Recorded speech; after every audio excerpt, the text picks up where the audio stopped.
Jersey Shore to join Sam and Aggie and Paul and Spuddy. What a couple.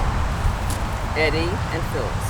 Phyllis, Phi Beta Kappa newspaper woman. Eddie, high school dropout, crazy about the banjo. And Paul Smith said, "It'll never last." He's right there.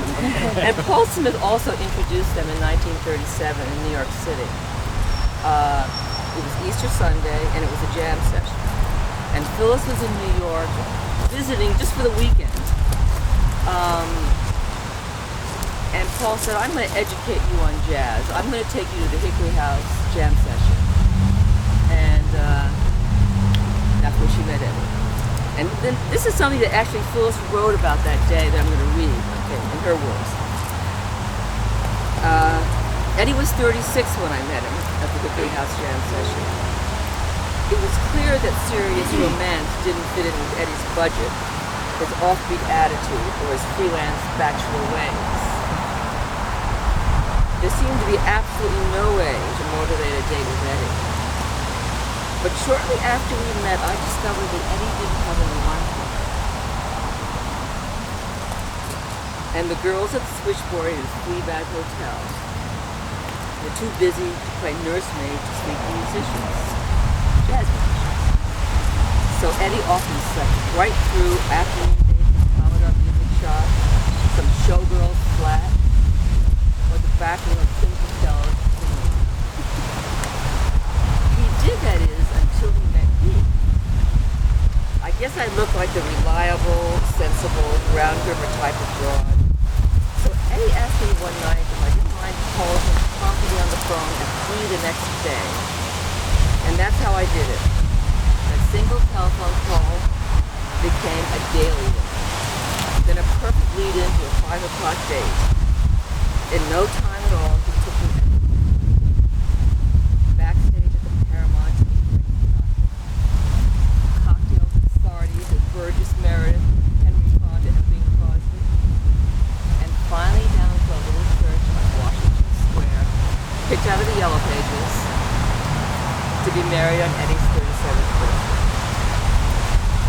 Dad also wrote about the night they met. She had a definite air about her.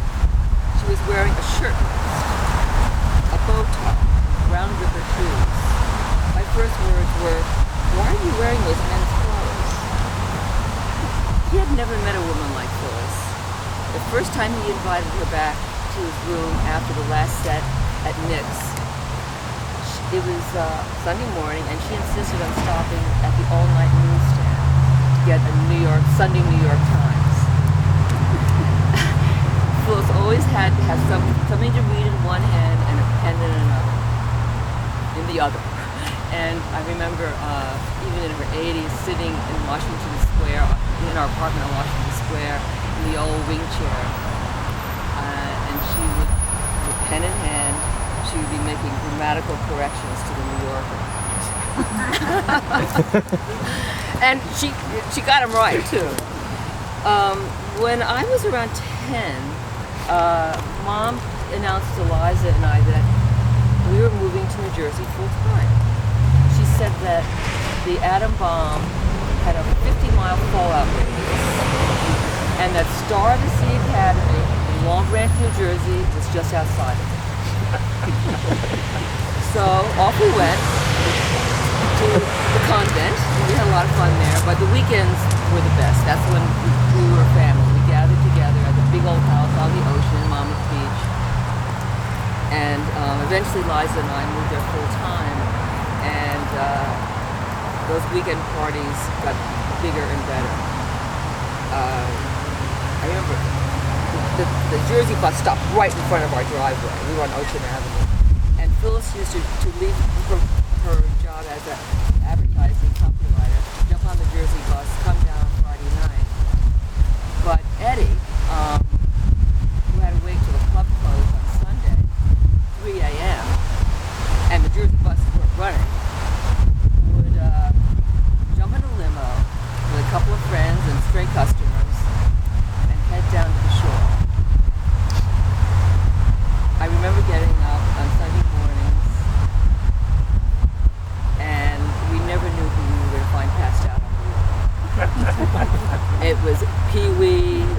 Johnny Mercer or Wild Bill Davison, but you never knew. And often, actually, the limousine was still there early on, and all the doors were open, and there would be a set of legs hanging out of the driver's side. The driver was still there too. No, I think we have pictures of that somewhere. So we go to church. By the time I got back from church, everyone is sobered up, and the party and the music would begin. I remember Little Phil. I remember Alberta and Irving.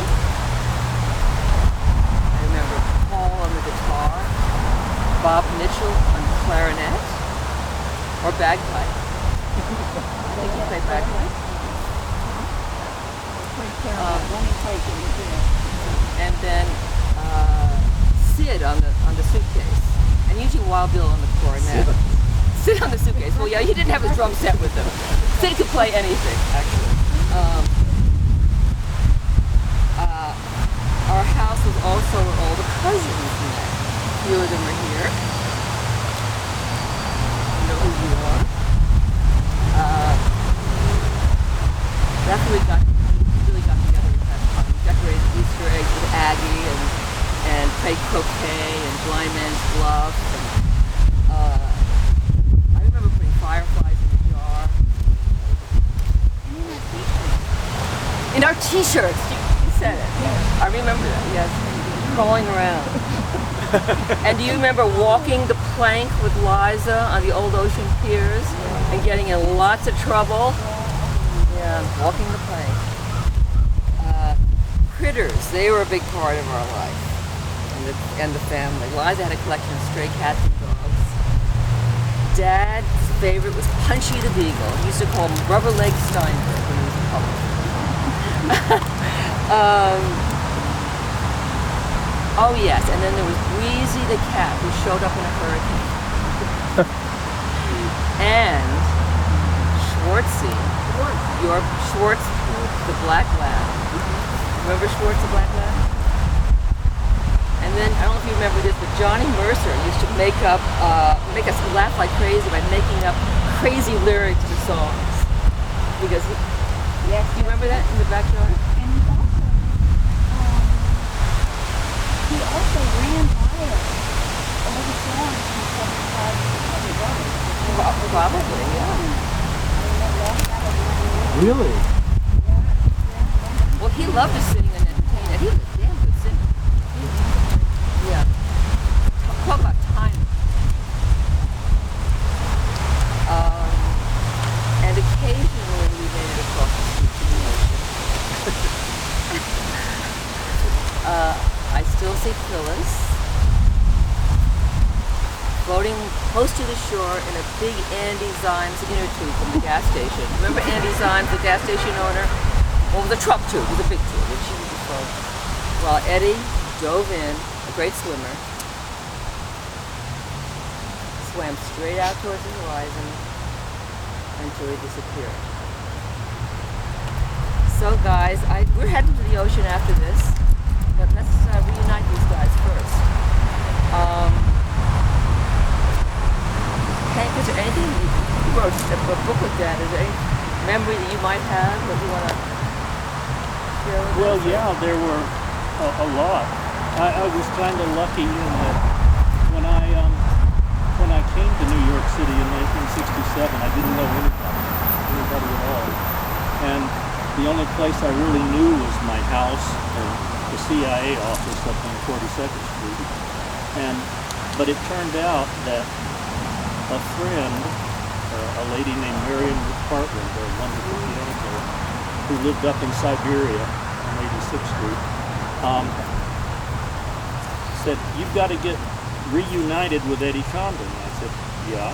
And I had met Eddie in Washington. That's where Alaska was.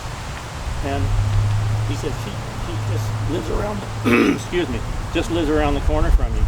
And it was true. It was literally a 4 or 5 minute walk. And I was in Charlesville in the park.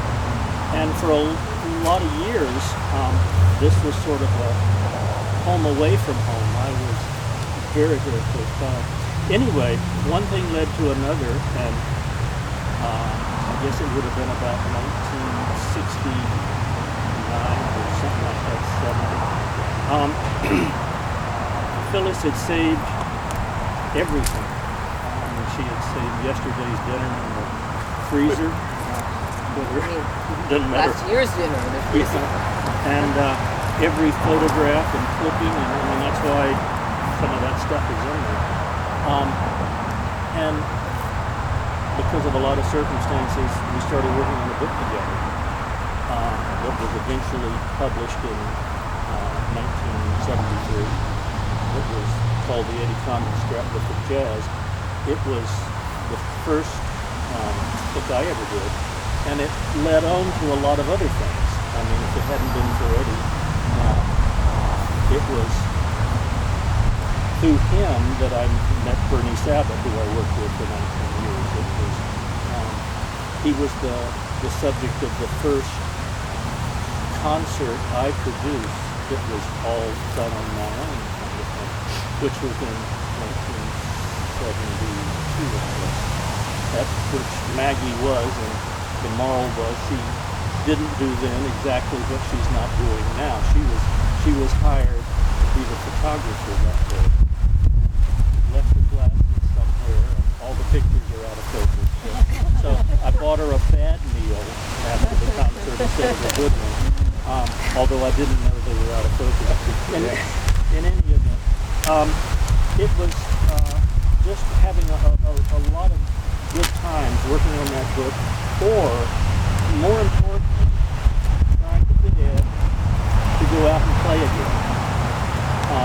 Because when I first met him, when Marion took me by there in 1967, he wasn't exactly retired, but he didn't really work at it very hard. He didn't really play anyplace much because it was hard to put together a band, and so got him going. I'll never forget. You have a funny story. We were down at the Roosevelt Hotel one night, and listening to a band that was called the world's greatest jazz band that wasn't, but they liked to think they were. And Yank Lawson came up to Eddie and said, "You know what I'm doing? I'm going to play the inaugural ball." And he says, "Oh, that's interesting." So the band goes back and plays, and Eddie leaves, comes back. The band takes another break, and Yank comes over to the table, and Eddie says, "You know, I'm playing the inaugural ball too." In that length of time, he had gone out and made one telephone call and had gotten hired to play the inaugural ball. He called a guy named Bill Hurst, who was his friend, and said, "I'm playing the inaugural ball too." Then it became my chore to take him to Washington. I was the chaperone, and that led to 5,000 other stories and crazinesses, but it got him playing again. He would go down and do concerts in, of all places, Manassas, Virginia, and one of them led to a story that I told Maggie about that I thought might be appropriate to mention, that just simply because it shows the kind of guy he was. He had gone down to play at Manassas, not because he needed $1, because Phyllis took all of those anyway, but because he got to hang out with his friends who were scattered around the country, and they would come into this festival. And on the last time he went, which would have been in December of 1971, he was being very good. He made all the dates, he played all the concerts and this and that. And when it was all over,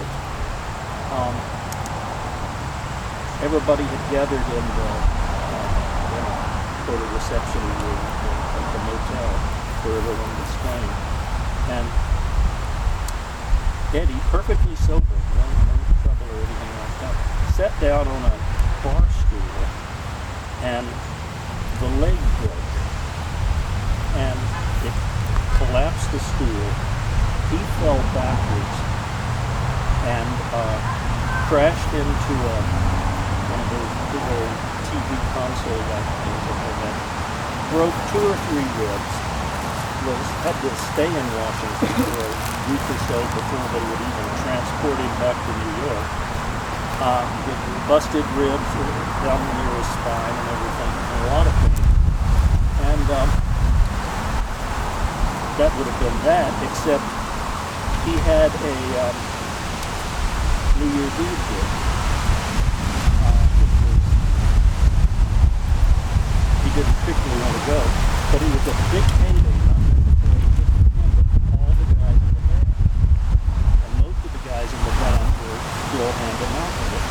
And so Eddie was all strapped up in bed, and there was no date if he didn't go.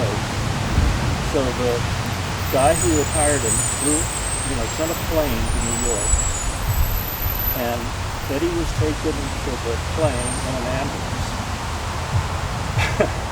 I guess loaded like baggage into the plane, taken to West Virginia. I guess at least one person in West Virginia has a lot of money. They did the date, the New Year's Eve date. He was put back in the plane, flown back to New York, where he was met by an ambulance and taken home. So he made the date, which is, I think, quite admirable, because one, he didn't have to, and two, it was probably sort of sorry music anyway. But he wanted the guys to get a payday. That was sort of the way he was all the time down there. But, and did a lot of firsts. And certainly did a lot of firsts for me in terms of who he introduced me to and what he did. That last record that he made in 1972, by the time he had gotten so terribly sick in the summer of 73, the record actually came out at that concert at the New School, and it got a whole page of downbeat 5 stars, and they praised it, blah blah blah, and really excited Gene Krupa, and spurred Gene on to want to make a project of his own.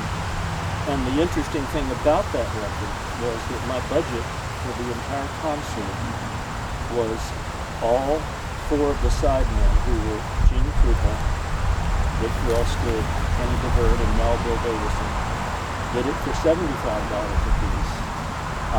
I had a whole $400 budget, so Eddie got the extra 25. He got 100. The record came out, and everybody loved it. But there was also an element of almost innocent-like purity. And I don't know whether you remember this story or not, but I haven't told it in a long time. But he sort of shows a little bit of what Eddie was like. That also concluded that one day, it was a Saturday, and I had gone over because the CIA didn't let me work on Saturdays much, and we were working on the book. And it was Saturday afternoon, early, and you were living there then, I think, in the back bedroom. And Eddie suggested, he says, "We've worked on this enough, so get out of here. Why don't you take her to the movies or something?" And did as I was told. And as we went out, he said, "Don't forget," just apropos of what you just said, "don't forget, bring me a paper." A tabloid. Yeah. Bring me the Daily News. So we went to the picture show, and when it was over, I don't know whether it was at the 8th Street or the Waverly or one of those. When it was over, we remembered we were supposed to get a paper. So we stopped at the newsstand at 6th Avenue and Greenwich, and got a Daily News. And as I looked down at the Daily News, this is sort of naughty, but not too much. I looked down, and here was an issue of a magazine, a tabloid magazine, a paper, the same size as the Daily News. And it was Al Goldstein's Screw. And I said, uh-oh. So I bought one. And Maggie and I took out one page that was really sort of awful. And we inserted it so it would turn up on page 4 or 5 of the Daily News. And didn't say anything, just gave Eddie the paper. And I went home, and so I later found out from Phyllis that Eddie had taken the paper, had gone into his bedroom, he was reading the paper, and all of a sudden he says, Philly-roo, and he came running down the hall, and he said, I always knew it. There were 2 editions of the Daily News. And by accident, they had the one that they had under the counter, and they gave it to Hank and Maggie, and here it is. Look at this. And it wasn't a joke that he thought that, and which is sort of an innocence that we don't have much anymore. So All right, well, I just thought a funny story. Thank you.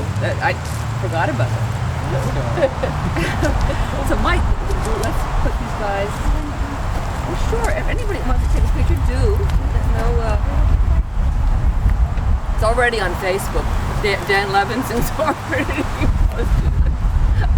He's not here. How could he do it? Well, because I bumped into him on the way into the apartment yesterday.